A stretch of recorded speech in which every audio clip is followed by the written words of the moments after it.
안녕하세요. KJSO 1단계 물리학 6차 시 이번 시간에는 파동에 대해서 공부해 보도록 하겠습니다. 파동을 이해하기 위해서는 우선 진동에 대해서 우리가 알아야 하는데요. 진동은 영어로 오실레이션이라고 이야기하고 진동은 어떤 진동하는 물체가 시간에 따라서 어떤 하나의 점, 기준점을 중심으로 반복적으로 왔다 갔다 제자리에서 왔다 갔다 움직이는 현상을 우리는 진동, 물리에서 오실레이션이라고 이야기합니다. 쉽게 말하면 그 같은 지점에서 진동하는 물체가 반복 운동하는 것을 의미합니다. 자, 그럼 파동은 무엇일까요? 앞에서 배운 진동을 기본으로 파동의 개념을 생각해 보도록 하겠습니다. 파동은 우리가 웨이브라고 하고, 웨이브라고 하면 다들 생각나시죠? 파도를 생각하시면 됩니다. 파동은 물질의 어떤 한 곳에서 발생한 주기적인 진동이 주위로 퍼져나가는 것. 쉽게 말하면 진동이 제자리에서 일어나는 것이라면 그런 진동이 옆으로 퍼져나가는 것을 우리는 파동이라고 얘기합니다. 뭐 이런 식으로 우리가 이제 쭉 옆으로 계속 흘러가는 것, 진행하는 것을 우리가 볼 수 있죠. 이런 파동의 예에는 어떤 것들이 있을까요? 대표적인 게 물결파, 잔잔한 물에 내가 파동을 일으킬 수 있죠. 소리인 음파도 파동의 형태입니다. 그리고 전파, 지진파와 같은 것들이 모두 진동이 주위로 퍼져나가는 파동에 해당합니다. 우리는 이러한 파동을 일상에서 잘 이용하고 있는데요. 초음파를 이용해서 내 몸속의 상태를 관찰한다든지 파도에 의해서 배가 흔들리거나 해안의 암석, 바위들이 깎이는 현상, 지진에 의해서 건물이 파괴되고 큰 소리에 의해서 유리창이 흔들리거나 깨지는 현상들이 파동과 관련된 현상입니다. 그러면 이러한 파동의 요소에 대해서 살펴보도록 하겠습니다. 우선 파동이 처음 발생한 지점을 우리는 파동의 근원이라고 해서 파원이라고 부릅니다. 그 다음에 물결파에서 물과 같이 파동을 전달해주는 물질을 우리는 매질이라고 부르게 됩니다. 그러면 파동의 종류에 따라 매질을 한번 살펴볼까요? 물결파에서 파동을 전달하는 물질은 물입니다. 우리가 이야기하는 소리, 지금 선생님의 소리가 잘 들리시죠? 이 소리를 전달해주는 매질은 공기입니다. 따라서 이 전달해주는 물질이 없으면 파동은 전달되지 않습니다. 즉, 소리의 경우에는 공기가 없는 곳에서는 소리가 전달되지 않아서 다른 사람이 들을 수 없다는 말입니다. 그리고 지진파의 경우에는 매질이 뭘까요? 그렇습니다. 땅이 지진파의 매질 역할을 한다고 볼 수 있습니다. 이러한 파동은 파동이 진행할 때 매질은 제자리에서만 진동하고 진행 방향으로 이동하지 않는다는 특성을 가지고 있습니다. 이러한 파동의 전파에 대해서 조금 더 자세히 화면을 통해서 알아보도록 하겠습니다. 이와 같이 파동이 진행할 때 마치 물결파가 오른쪽으로 진행하는 것처럼 보이지만 나무막대와 스티로폼 구는 제자리에서 위아래로만 진동만 하고 있다는 걸 알 수 있습니다.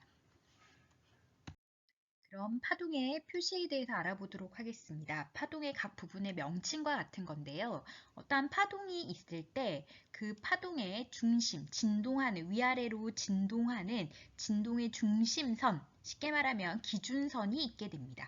그 진동의 중심을 기준으로 우리가 모든 파동을 설명하게 되는데요. 파동이 진동의 중심에서 가장 높은 곳을 우리는 마루라고 이야기합니다. 산마루, 산꼭대기를 생각하면 되겠습니다. 반대로 파동의 진동 중심에서 가장 낮은 곳을 우리는 골이라고 부르게 됩니다. 골짜기를 생각하면 조금 더 기억하기 쉬울 수 있습니다. 그리고 파동이 진행하는 어느 순간 이 진동의 중심으로부터 매질의 최대, 가장 높이 올라가거나 가장 아래로 내려간 곳까지의 거리, 즉 변이를 우리는 진폭이라고 부르고 진폭은 영어로 amplitude라고 해서 진폭을 우리가 물리량 기호로 A로 나타내게 됩니다.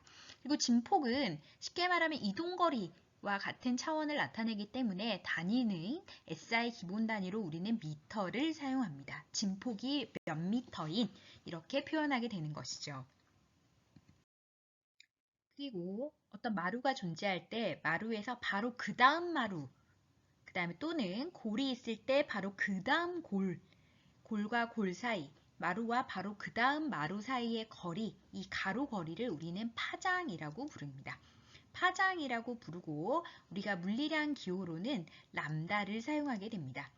파장은 말 그대로 거리를 나타내기 때문에 단위는 뭘 쓰게 될까요? 그렇습니다. 파장의 단위는 미터를 사용합니다.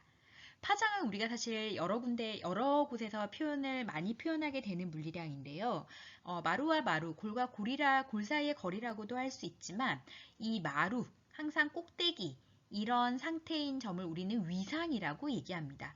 위치와 변이, 시간에 따른 위치가 같을 때, 그 운동 상태가 같을 때 우리는 위상이 같다라고 얘기하기 때문에 마루와 다음 위상이 같은 점은 다음 마루가 됩니다.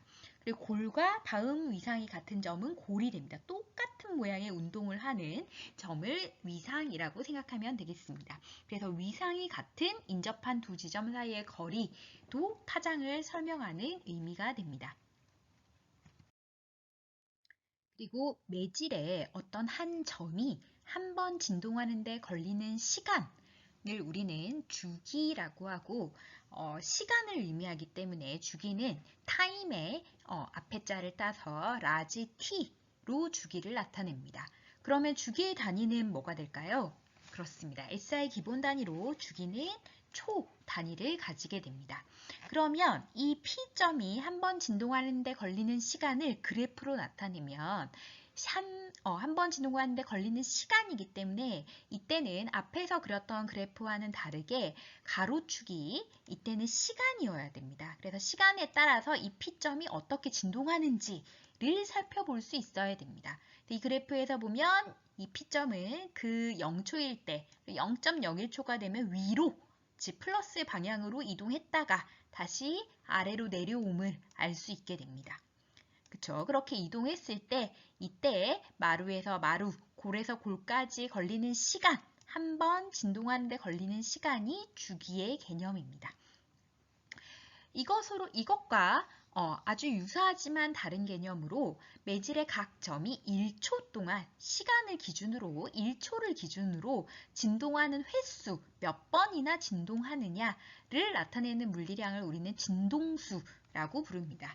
진동수는 영어로 frequency라고 얘기하고 그래서 진동수의 물리량 기호로 우리는 small f를 사용하게 됩니다. 그럼 진동수는 횟수를 나타내는 거기 때문에 단위는 뭘 사용해야 할까요? 네, 진동수는 엄밀하게 따지면 1초 동안 몇 번 진동하느냐이기 때문에 초분의 1, 초에 마이너스 1승이 단위가 되고 이를 헤르츠라는 물리학자가 발견해서 이제 헤르츠의 이름을 따서 우리는 진동수의 단위를 헤르츠로 사용합니다. 앞에는 반드시 헤르츠의 H는 대문자로 작성해야 됩니다. 그래서 1초 동안 진동하는 횟수는 10헤르츠, 그러면 1초에 10번 진동, 120Hz다 이러면 1초에 120번 진동한다 라는 의미가 되겠습니다. 그런데 주기와 진동수를 잘 보시면 뭔가 유사하지 않나요? 주기는 한 번 진동하는데 한 번 진동하는 걸 기준으로 시간을 물어보고 있고 진동수는 1초 동안 몇 번이나 진동하느냐를 물어보고 있습니다. 잘 보면 여기와 여기가 서로 크로스 관계가 된다는 걸 찾을 수 있으실 텐데요. 그래서 주기와 진동수는 서로 역수 관계에 있습니다. 이건 무엇일까요? 예를 들어서 한 번 진동하는데 걸리는 시간이 5초다 라고 하면 진동수는 얼마가 되는 거죠? 진동수는 서로 역수 관계이기 때문에 진동수는 5분의 1Hz가 되는 겁니다.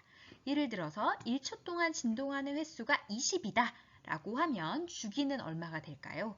20이면 주기는 20분의 1초가 된다고 할 수 있습니다. 자, 그럼 지금까지 공부한 내용을 바탕으로 한번 응용해 보도록 하겠습니다. 어떤 파동의 모습이라고 하네요. 이 파동과 진폭, 파장이 모두 2배인 파동을 그려보라고 합니다. 진폭이 무엇인지 기억하시죠? 어떤 파동이 있을 때 이렇게 진동이 퍼져나가고 있을 때 이 진동의 중심을 우선 찾아야 됩니다. 여기서는 요 선이 그쵸? 이 O점이 있는 요 선이 진동의 중심이 됩니다. 진동의 중심에서 최대 변이 여기 또는 진동의 중심에서 여기까지의 거리가 진폭이 되고 파장은 마루에서 마루까지, 골에서 골까지 또는 한 번 진동하는 거 여기서부터 여기까지 여기가 전부 다 파장이 되겠습니다. 그럼 진폭이 2배면 진폭은 어디까지면 되죠? 지금 현재 진폭이 요만큼이니까 2배면 요만큼이 되면 될 거고 지금 현재 파장은 10칸 아니고 20칸이니까 파장이 한 파장이 40칸이 되는 파동을 그리면 되겠습니다. 자, 다들 그리셨나요? 네, 그림을 그려보면 이와 같이 그려짐을 알 수 있을 겁니다. 그러면 진폭이 여기서부터 여기까지, 파장은 여기서부터 여기까지가 한 파장이 되는 파동임을 알 수 있게 됩니다. 자, 다음은 파동이 발생하는 과정에 대해서 생각해 보도록 하겠습니다. 파동의 종류가 사실 종류에 따라서 발생하는 과정을 설명하는 것이 약간 다른데요. 우리가 지금 배우고 있는 것처럼 매질이 반드시 필요한 파동을 우리는 역학적 파동이라고 부릅니다. 쉽게 말하면 줄을 내가 흔든다 라고 생각을 하면 됩니다. 반면에 이렇게 매질이 필요 없는 파동도 있습니다. 신기하겠지만 이렇게 매질이 필요 없는 파동의 대표적인 것이 전자기파입니다. 그래서 역학적 파동, 매질이 반드시 있는 파동이 발생하는 것은 일단 한 부분이 외부의 힘에 의해서 진동하기 시작하면 매질을 따라서 사방으로 에너지가 전달됩니다. 우리가 앞에서 공부했던 것처럼 매질은 제자리에서 진동만 합니다. 물은 제자리에서 진동만 하고 실제로 퍼져나가는 것은 옆으로 전달되는 것은 에너지가 전달되는 겁니다. 만약에 물이 파동을 따라서 이동한다고 생각하면 어느 한 곳의 물은 점점점 없어질 거고 계속 흘러나가니까 어딘가는 물이 계속 쌓여야 되는 거죠. 근데 실제 그런 일은 발생하지 않고 물은 항상 일정량이 존재하게 됩니다. 이는 매질이 제자리에 있다라는 걸 의미하는 거고 제자리에서 왔다 갔다 진동만 하고 있고 옆으로는 다시 얘가 진동할 수 있는 옆에 매질이 다시 진동할 수 있는 에너지가 전달되는 걸로 이해하면 되겠습니다. 이렇게 파동이 공간으로 퍼져나갈 수 있는 이유는 옆에 있는 매질 입자를 강제로 진동시킬 수 있는 에너지가 파원에 제공되기 때문입니다. 우리도 다 알다시피 처음에 파동을 만들려면 물방울을 떨어뜨린다든지 수면파를 만들려면 물결파를 만들려면 처음에 내가 뭔가 에너지를 넣어줘야 됩니다. 물을 떨어뜨리든지 물건을 던지든지 라고 해서 에너지를 넣어줘야 되는데 그 에너지가 옆으로 전달되는 걸로 이해하면 되겠습니다.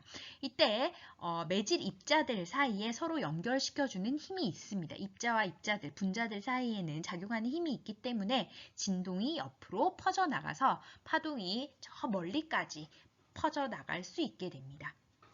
이게 매질이 반드시 필요한 역학파동이 발생해서 전파되는 원리가 되고 전자기파는 조금 다릅니다. 전자기파는 어떤 다른 에너지원에 의해서 발생된다기보다는 우리 나중에 뒤에서 공부하게 되겠지만 전하를 띤 입자가 가속운동을 하면 전자기파가 발생하게 됩니다.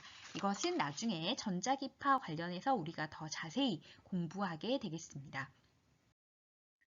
사실 이러한 파동이 어떻게 발생하고 전파되는지에 대한 연구는 물리학의 역사로 살펴보면 거의 최근에 밝혀진 사실입니다. 왜냐하면 그 전까지는 파동이라는 게 있는 것 같긴 한데 파동이 전파되는 과정을 물리적으로 설명할 수가 없었습니다. 그런데 그 네덜란드의 과학자인 하이언스가 그 파동이 전파하는 원리를 설명하게 됨으로써 우리는 이제 파동이라는 게 실제로 존재한다라는 걸 받아들이게 됩니다.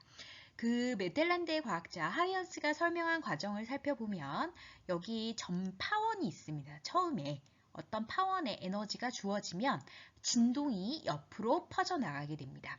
그렇죠? 그래서 그 전파원에서 한 번 진동이 퍼져나간 그런 같은 지점들을 연결한 선을 우리는 파면이라고 얘기합니다. 그러면 한 번 진동해서 모두 다 여기에서 한 번 진동 또 한 번 진동 해서 다 같은 지점에 도달하게 되는데 그때 그 지점이 파면이 되고 그 파면에 같은 위상을 가진 다 똑같이 한 번 진동한 후에 그 지점들에 있는 모든 매질의 점들이 다시 새로운 점파원의 역할을 하는 겁니다. 점으로 된 파원.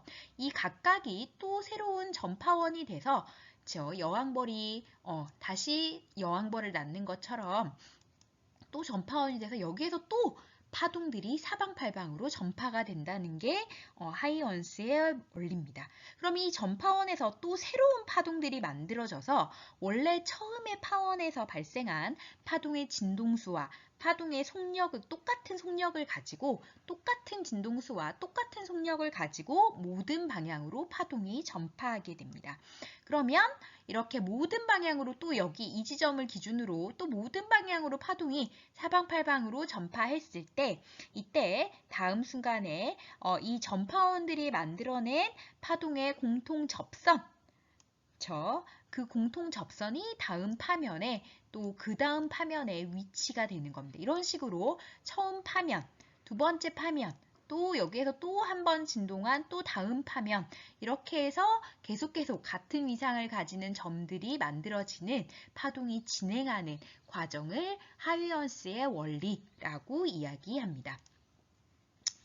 다들 이해되시나요? 파동의 종류에 대해서 공부해 보도록 하겠습니다. 파동의 종류를 나누는 기준은 여러 가지가 있는데요. 우선 매질이 필요한지의 유무에 따라서 나누어 보도록 하겠습니다. 앞에서도 얘기했지만 매질이 반드시 필요한 파동이 있고 매질이 없이 전파되는 파동이 있습니다. 매질이 반드시 있어야 되는 그런 파동을 통틀어서 우리는 역학파라고 부릅니다. 또는 탄성파라고도 하게 됩니다. 반면에 매질이 없어도 전파되는 파동은 뭐가 있었죠? 전자기파입니다. 우리가 이제 지금 사실 지금 우리 1단계 교육과정에서 주로 다루는 파동은 사실 역학파를 주로 다루게 될 텐데요. 이런 역학파에 해당하는 것들이 사실 대부분입니다. 우리가 알고 있는 물결파, 지진파, 음파, 이런 것들이 다 역학파에 해당하고 매질이 없어도 전파되는 파동은 전자기파, 사실 이거 하나밖에 없는데요. 전자기파는 진공에서 모두 같은 일정한 속력으로 진행한다는 특징이 있습니다. 다음으로는 파동이 전파하는 모양, 형태에 따라서 파동의 종류를 나눠보도록 하겠습니다. 그림의 첫 번째에서 보이는 것처럼 매질이 한 번 진동한 게 쭉 흘러가는 여기에서 파동이 진행이 지금 오른쪽으로 진행하고 있죠. 파동이 오른쪽으로 처음엔 여기 시간이 지나면 여기 이런 식으로 오른쪽으로 진행하는 것처럼 한 번 진동한 것이 진행하는 파동을 우리는 펄스파라고 부릅니다. 두 번째 그림에서 보는 것처럼 파동의 진행은 그대로 오른쪽으로 진행하고 있습니다. 그런데 매질, 여기선 줄이라고 생각하면 이 줄은 어디로 진동하죠? 이 줄의 특정한 매질의 한 점은 위아래로만 진동하고 있습니다. 이렇게 파동의 진행 방향과 매질의 진동 방향이 서로 수직인 파동을 우리는 횡파라고 이야기하고 횡파의 대표적인 예가 빛이 있습니다. 그리고 지진파 중에서는 S파가 횡파에 해당합니다. 세 번째 그림에서 보이는 건 조금 다르죠. 세 번째 그림에서는 파동은 여전히 오른쪽으로 점점점 파동이 퍼져나가고 있습니다. 그런데 여기서는 지금 안에 공기 입자들이 보이는데요. 이 공기 입자들은 어디로 진동하고 있을까요? 이 입자들은 앞뒤로 이렇게 앞뒤로 진동하면서 앞으로 계속 나가고 있는 겁니다. 즉, 파동의 진행 방향과 매질의 진동 방향이 서로 같은 방향이죠. 이렇게 파동의 진행 방향과 매질의 진동 방향이 서로 나란한 파동을 우리는 종파라고 이야기하고 종파의 가장 대표적인 종파가 소리인 음파가 있습니다. 그리고 지진파에서는 피파가 종파에 해당합니다. 우리가 일반적으로 이야기하는 파동, 그리고 일반적으로 파동이라고 했을 때 그려지는 모든 파동은 사실 횡파를 나타내는 겁니다. 종파는 그 종이에 표현하기가 어렵기 때문에 일반적으로 잘 대표해서 쓰이지는 않고 있습니다. 하지만 우리는 종파도 잘 구분할 수 있어야 됩니다. 자, 그럼 횡파에 대해서 우리가 조금 더 자세히 한 번 더 확인해 볼까요?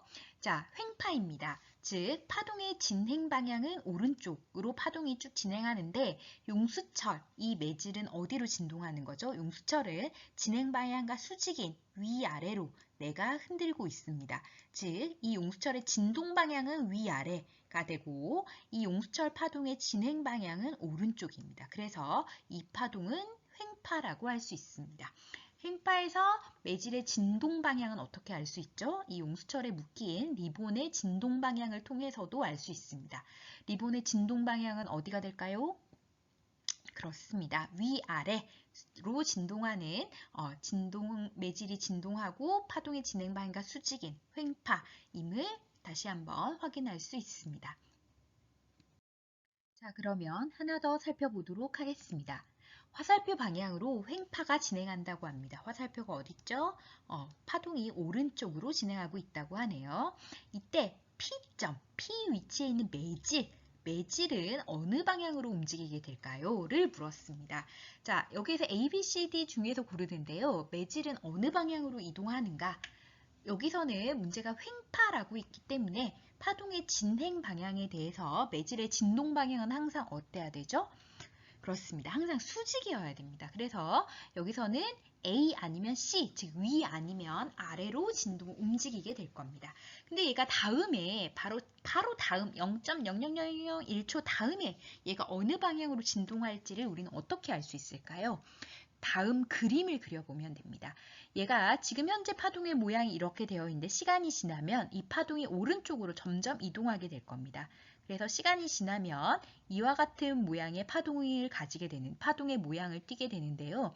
이때 P점은 같은 위아래 상에 있는 P점은 어디로 왔죠? 아래로 내려왔습니다. 그래서 이 P점은 시간이 지나면 아래로 왔다가 즉 아래로 내려오는 운동을 할 거고 만약에 여기 있는 지점이 다음 순간에 어느 방향으로 운동하게 될까라고 물었으면 여기는 파동의 모습을 다음 파동을 그려보면 얘는 다음에 바로 위로 진동하게 된다는 걸 알 수 있습니다.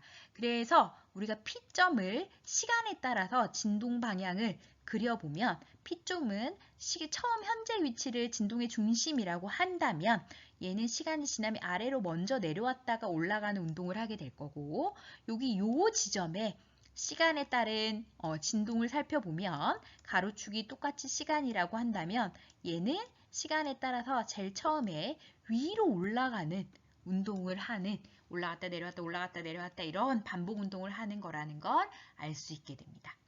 이해되시나요? 이를 말로 서술하면 시간이 조금 지난 후 파동의 모습을 그려보면 P 위치에 있는 매질이 다음 순간에 아래쪽으로 움직인다는 것을 알 수 있게 된다라고 할 수 있습니다.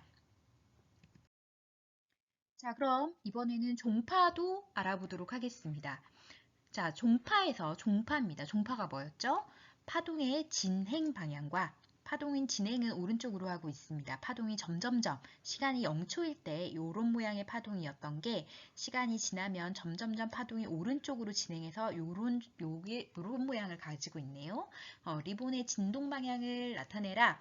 파동의 진행 방향과 매질의 진동 방향이 서로 나란한 파동을 우리는 종파라고 합니다. 그럼 파동의 진행 방향이 오른쪽이니까 매질의 진동도 어떻게? 좌우, 오른쪽, 왼쪽으로 진동한다는 거죠. 내가 용수철을 앞뒤로 이렇게 흔들면 종파가 만들어지게 됩니다. 그러면 여기에서 이 리본의 진동 방향은 어느 방향이 될까요? 그렇습니다. 이렇게 좌우로 진동하는 형태여야지만 종파가 된다는 걸 알 수 있습니다. 종파를 표현하는 방법에 대해서 알아보도록 하겠습니다. 종파를 표현하는 방법은 사실 횡파와 동일한데요. 여러분들이 혹시라도 약간 혼동이 있을까봐 다시 한번 설명하도록 하겠습니다. 종파는 이렇게 용수철로 설명할 수 있고 종파의 정의에서와 같이 파동의 진행 방향, 파동이 앞으로 진행하면 매질의 진동도 앞뒤로 일어나는 그런 파동을 우리는 종파라고 합니다. 그래서 이 용수철 같은 경우에 잘 보면 이렇게 빽빽한 곳이 보이고 이렇게 느슨한 곳이 보이고 또 빽빽한 곳이 보이고 느슨한 곳이 보이게 됩니다. 이렇게 뭐 100% 같다라고 할 수는 없지만 종파에서 이렇게 빽빽한 부분을 우리가 횡파에서의 마루라고 생각하고 이렇게 느슨한 부분을 골이라고 생각하면 여러분들이 조금 더 이해하기가 쉬울 겁니다. 그러면 이때 파장은 횡파에서와 똑같이 횡파에서 파장의 정의가 마루에서 다음 마루, 골에서 다음 골까지의 거리였잖아요.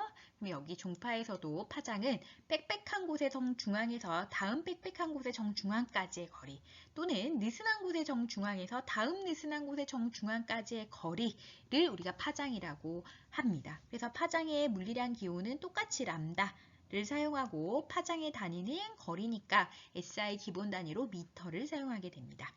주기도 똑같은데요. 주기는 한 번 진동하는데 걸리는 시간. 여기서는 빽빽한 데서 한 번 진동하면 다음 빽빽한 데까지 이렇게 이게 한 번 진동인데 이 한 번 진동하는데 걸리는 시간을 주기라고 하고 주기의 물리량 기호 T 똑같고 단위는 똑같이 초가 기본 단위로 사용됩니다. 횡파에서 진폭은 진동의 중심에서 저 최대 변이까지였는데요. 여기에서 종파에서는 그렇게 마루와 골처럼 명확하게 보이지 않지만 우리가 횡파 대응해서 생각해보면 가장 빽빽한 곳의 중앙을 마루라고 하고 가장 느슨한 곳의 중앙을 골이라고 하면 1, 2 사이의 정중앙인 점을 진동의 중심이라고 할 수 있습니다. 이때 여기에서 여기까지 진동의 중심에서 가장 빽빽한 곳까지 또는 진동의 중심에서 가장 느슨한 곳까지의 거리를 우리는 진폭이라고 부르게 됩니다.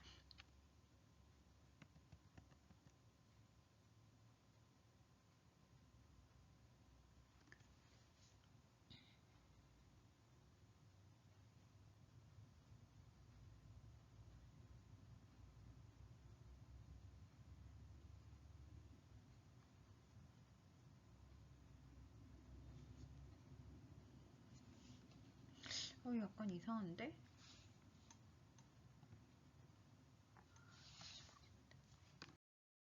횡파, 종파 잘 이해하셨나요? 그리고 우리가 계속해서 파동의 종류를 분류해보면 파면의 모양에 따라서도 파동을 구분할 수 있습니다. 이때 파면이라고 하면 우리가 앞에서 하이원스 할 때도 잠깐 이야기가 나왔는데요. 파동이 전파할 때 마루나 골처럼 위상, 즉 시간에 따라 운동 상태가 똑같은 거, 즉 마루, 시간에 따라 올라갈 전부 다 똑같이 그 시간대 일정한 시간에 올라가는 운동, 내려가는 운동 이렇게 해서 운동 상태가 똑같은 지점을 우리가 위상이 같다라고 이야기합니다. 즉 마루와 다음 마루, 골과 다음 골은 위상이 같은 점들입니다. 이렇게 위상이 같은 지점들을 연결한 선이나 면을 우리는 파면이라고 부르게 됩니다. 조금 더 간단하게 한 번 더 설명해 보면 한 번 진동에서 이 점이 파1입니다. 파1에서 사방팔방으로 파동이 퍼져 나가는데 한 번 진동, 그쵸? 여기서도 한 번 진동, 그럼 이 한 번 진동한 이 끝점들은 전부 다 위상이 똑같습니다. 여기서도 한 번 진동, 이러면 이 지점들은 다 위상이 똑같습니다. 이 지점들을 연결한 선을 우리는 파면이라고 부르게 됩니다. 이해가 되시나요? 그래서 이 파면이 이런 것들을 파면이라고 하는데 파면은 여러 가지 파동의 대표적인 성질을 가지고 있습니다. 즉, 한 파면에 같은 파면상에 있는 모든 매질의 진동은 동시에 발생한 겁니다. 이것은 하이원스의 원리로 설명할 수 있게 됩니다. 그리고 파동의 종류에 상관없이 이 파면의 수직인 방향이 항상 파동의 진행 방향입니다. 그러면 이러한 파면의 모양이 대표적으로 여기 보이는 것처럼 직선 형태가 나타나는 게 있고 원형이 나타나는 것들이 있습니다. 그래서 이렇게 직선형이 나타나는 것들을 3차원적으로 우리가 해서 이런 것들을 평면파라고 부르게 되고 이렇게 원형이 나타나는 것들을 구면파라고 파동을 분류하게 됩니다.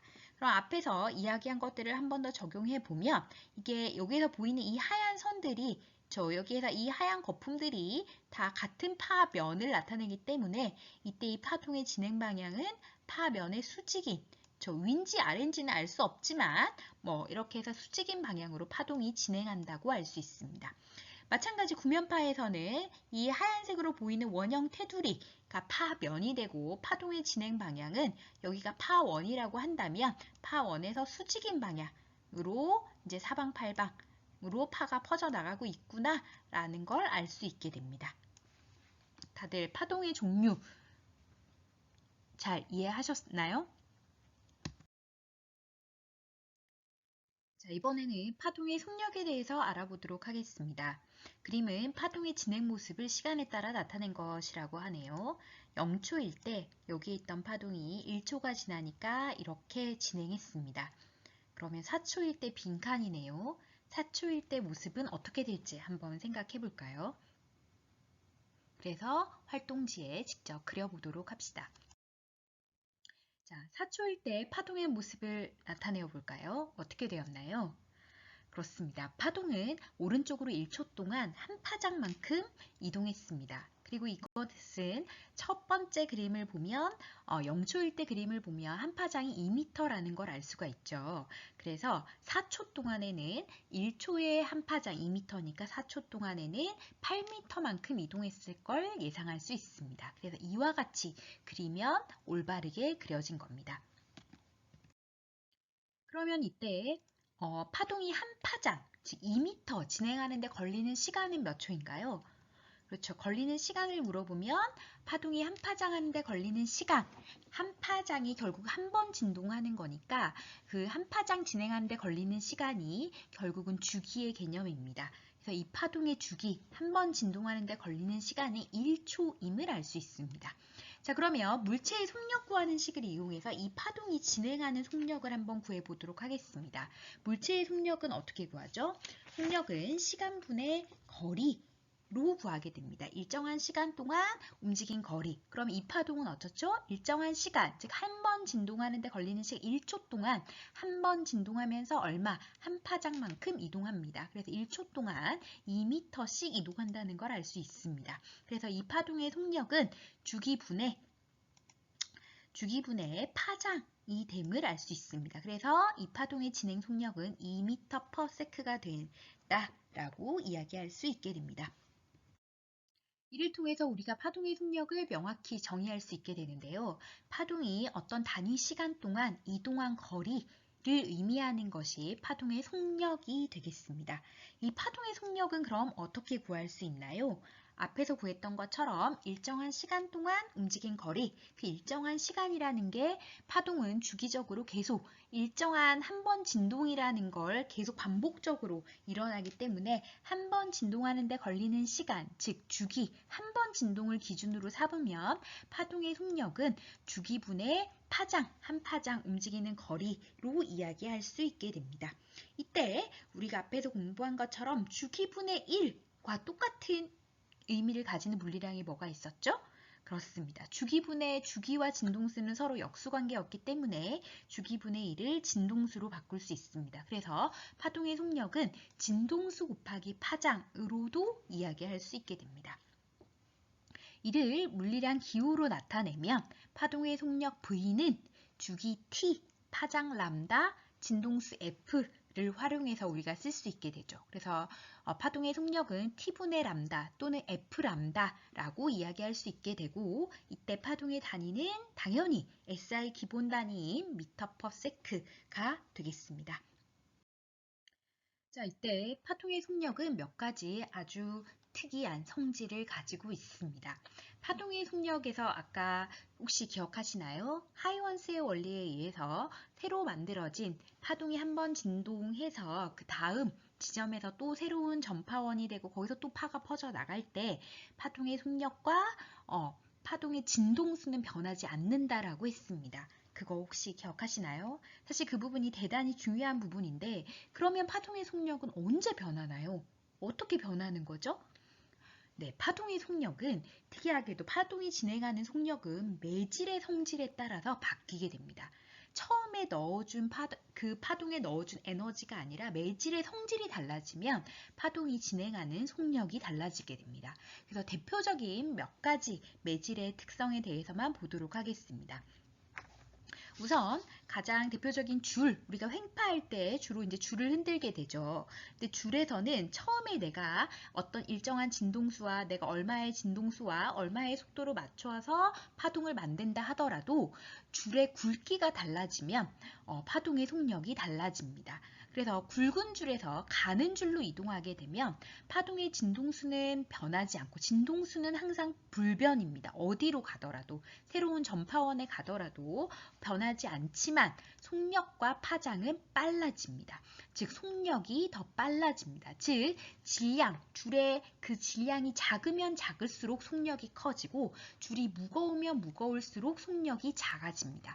그런데 우리가 앞에서 이야기한 것처럼 파동의 속력은 어떻게 구한다고 했죠? 그냥 우리가 마지막식만 쓰면 V는 F람다입니다. F람다. F람다인데 굵은 줄에서 가는 줄로 이동할 때 진동수는 어떻게 된다고 했나요? 여기에서 얘기한 것처럼 진동수는 변하지 않습니다. 진동수는 변하지 않기 때문에 매질이 달라져서 속도가 달라지면 그 다음에 뭐가 변하는 거죠? 파장이 달라지게 됩니다. 여기서 여러분이 한 가지 이해하면 좋을 것은 우리 일반적으로 생각할 때 V는 F람다 이런 공식이 있으면 람다가 변해서 V가 달라지는구나 라고 생각하기 쉽지만 파동의 경우에는 V가 먼저 달라져서 그 다음에 파장이 달라지는 변화가 발생하게 되는 것입니다. 약간 이해하기 어려울 수 있는데 조금 더 한 번 더 생각해 보기 바랍니다. 자, 그럼 줄이 아니라 물에서도 보도록 하겠습니다. 물결파의 경우에는 매질이 물이죠. 근데 물의 성질이라는 게 다른 게 아니라 이때는 이제 뭐 사실 물의 온도도 있고 다른 것도 있긴 한데 이때는 물의 깊이에 따라서 속력이 달라지게 됩니다. 그래서 수심이 깊으면 깊을수록 속력이 빨라지게 됩니다. 그래서 물결파의 속도가 원래 뭐 일정하게 얼마로 오더라, 진동수가 얼마로 저 멀리 먼 바다에서 오더라도 우리 집 근처, 저 해수욕장 근처로 오게 되면 당연히 수심이 점점 얕아지게 되죠. 수심이 얕아지게 되면 당연히 속력이 점점 느려지게 되고 속력이 느려지게 되면 그쵸? 어떻게 되나요? V는 F람다에서 속력이 점점 느려져요. 그럼 진동수는 변하지 않으니까 파장이 점점 짧아지게 됩니다. 그래서 파도가 해수면 근처로, 즉 해수욕장에서 그 육지와 가까운 곳으로 오면 올수록 다음 파도가 오는 주기가 훨씬 더 파장이 그 파와 파 사이의 거리가 짧아지는 것을 확인할 수 있습니다. 자, 그 다음으로는 소리의 속력을 보도록 하겠습니다. 소리도 파동인데 소리는 위에서 얘기한 두 가지 횡파와는 다르게 종파입니다. 그래서 우리가 사실 느끼기는 좀 어려운데요. 소리도 똑같습니다. 성질은. 그래서 매질이 달라지더라도 파동의 진동수는 바뀌지 않습니다. 대신 이때 매질의 성질, 즉 소리를 전달해주는 매질, 공기의 성질에 따라서 달라지는데 공기뿐만이 아니라 소리는 그 전달해주는 매질의 상태에 따라서도 달라집니다. 즉 고체, 액체, 기체가 있을 때 그 매질의 상태가 고체냐, 기체냐, 액체냐에 따라서 달라지게 됩니다. 그래서 여기 보면 나오지만 고체에서 전달 속도가 가장 빨라지게 됩니다. 그래서 내가 책상을 꽝 내리칠 때 그쵸? 내가 그냥 밖에서 꽝 내리치는 거 듣는 것과 귀에 대고 책상에다가 귀를 붙이고 그 소리를 들으면 소리가 엄청 크게 느껴지는 이유가 내가 밖에서 이렇게 앉아서 들을 때보다 훨씬 더 빠른 속도로 나한테 오기 때문에 우리가 이제 그게 심리적으로 더 크고 더 중압적으로 느껴지게 됩니다.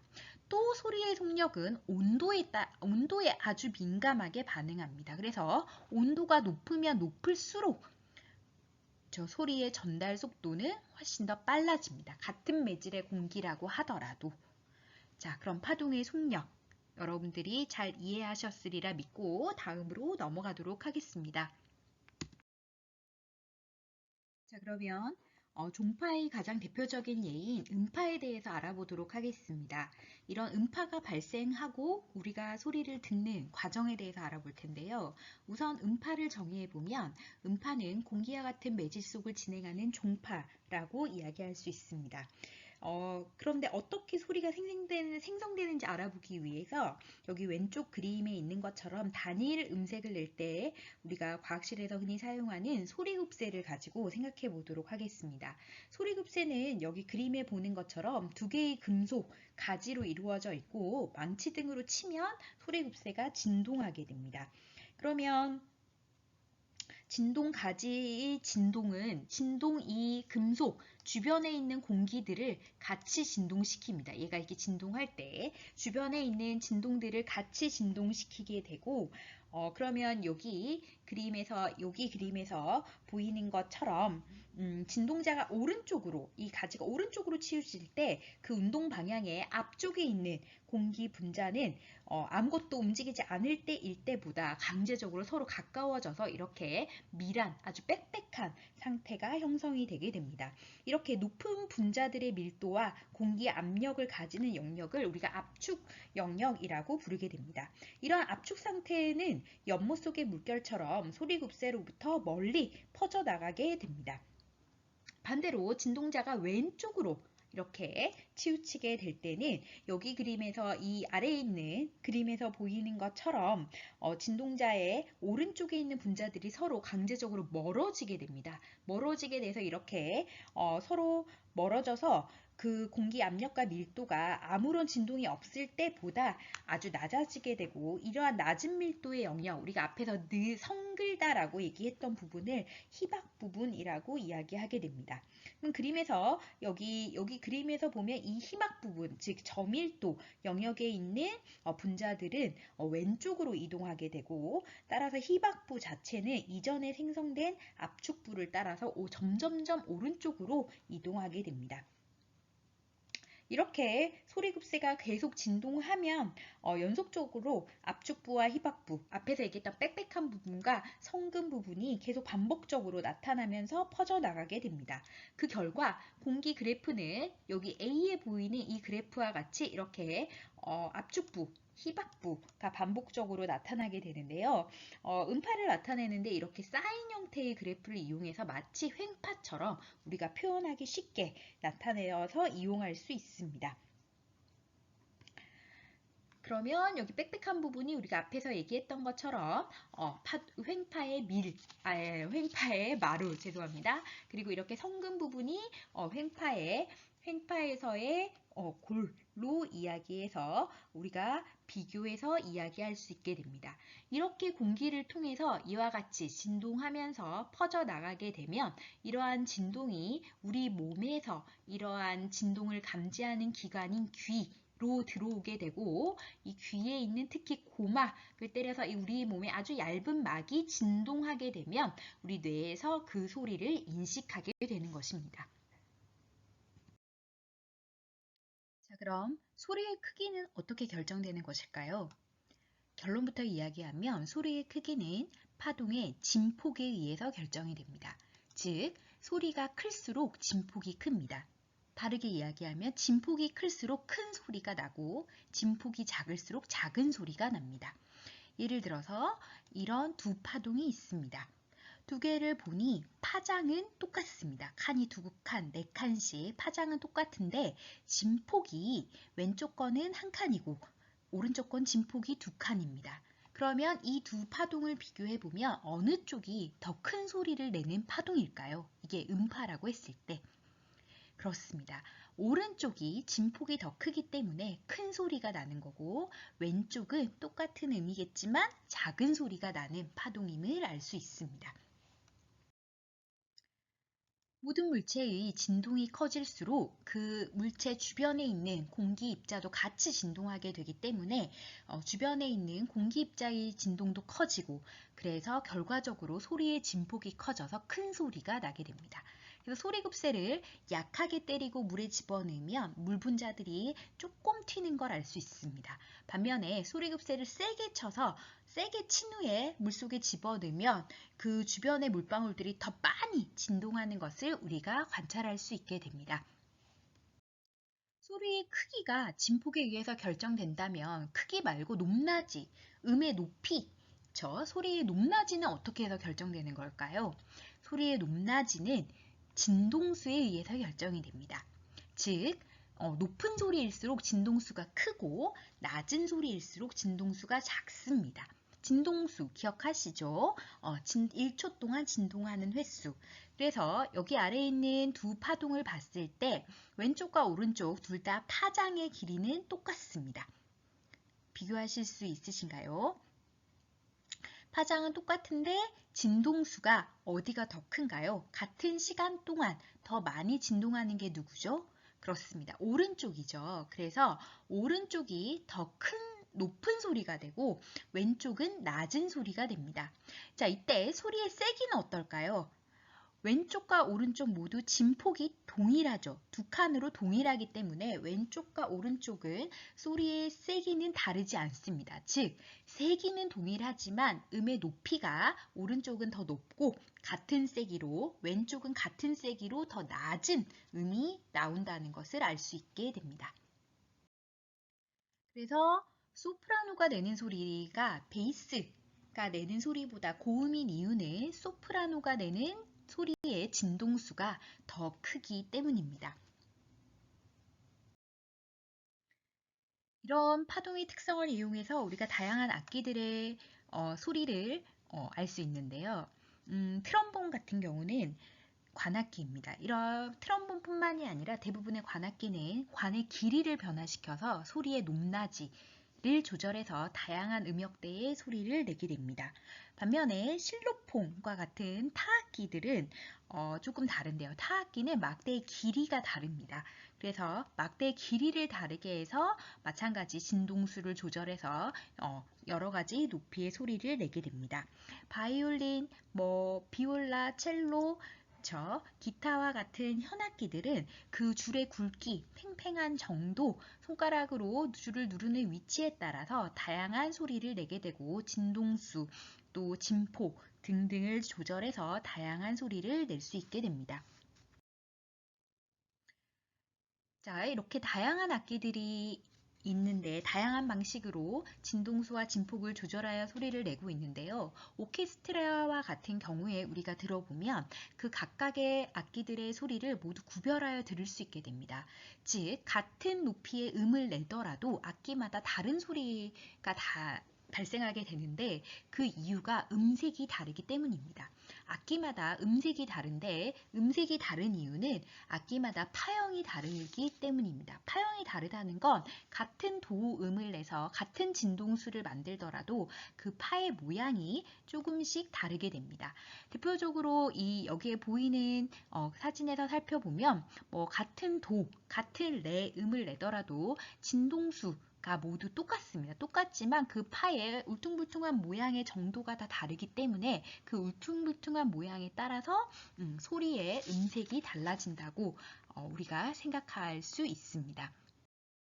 그리고 우리가 저 멀리서도 엄마, 아빠의 목소리, 내 동생 목소리 또는 내 친구의 소리만으로 내가 구분할 수 있는 이유도 이와 같이 각각의 목소리에서 나타나는 파형이 모두 다르기 때문입니다. 그래서 서로 같은 음을 낸다고 하더라도 파의 모양이 사람에 따라서 이렇게 다르기 때문에 그 사람만의 목소리를 가지게 된답니다. 자, 6자식 파동에 대해서 여기까지 공부하도록 하겠습니다. 다들 고생 많으셨습니다.